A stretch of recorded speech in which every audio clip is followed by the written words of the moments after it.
Assalamualaikum warahmatullahi wabarakatuh. Sampurasun tepangkeun Nabi Abdi Ramandari asal sakola di SMP Muslimin Panyawan. Di dieu abdi bakal ngadongeng si Tuba Gendit. Jaman baheula aya awewe anu kacida beungharna, raja kayana bru di juru bru di panto, ngalayah di tengah imah. Hanjakal mudita teu katulung ku urang lembur eta awewe teh katelah Nyi Endit ku mudit-muditna. Pagawean Nyi Endit teh sapopoena ngitung-ngitung raja kaya bisi aya nu coceng atawa leungit. Raja kaya unggal waktu nambah beuki ngagunu di puguh pisan tara dipake sababna sagala lebar sagala nyaah tong boro dipake tutulung ku batur dalah dipake ku dirina sorangan ge kahayang mah ulah. Hiji mangsa datang aki-aki siga nu langlayeusseun eta aki-aki teh pok nyarita ka Nyi Endit. Nyuhunkeun si piweuleus aki geus sababaraha poe teu karaban sangu.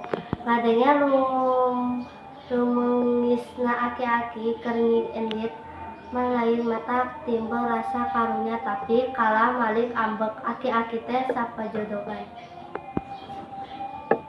Isukna eta aki-aki teh geus jol deui bari ngelingan Nyi Endit. Sangkan daek tutulung kanu butuh tatalang kanu susah. Tapi hate Nyi Endit angger ngabatu. Sakali deui aki-aki nu pikarunyaeun teh diusir sapajodogan. Katilu kalina aki-aki datang deui ayeuna mah ku Nyi Endit teh teu ditungguan lila-lila aya di buruan imah Nyi Endit. Tuluy ngaleos Endit teuing ka mana. Boro-boro jalmana dalah iteukna ge keur Nyi Endit mah matak ngaganggu. Ngan ceuk wae eta iteuk teh dicekel tuluy dicabut. Tapi kacida ngarenjakna manehna basa ningali tina urut iteuk lanceuk teh ngaburial cai gede. Cai gede pisan Nyai Endit undur-unduran. Beuki lila cai nu ngaburial teh beuki ngabulidak sarta beuki gede malah antukna ngeueum sakur nu aya di dinya.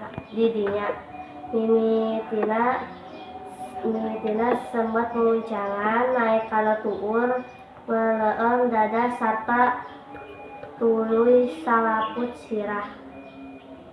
Nyi Endit teu kaburu nyalametkeun dirina jeung raja kayana anu ngagunung. Kabeh kakeueum sarta urutna jadi situ anu kacida legana. Eta situ katelah jadi si Tuba Gendit dicokot tina ngaran Nyi Endit.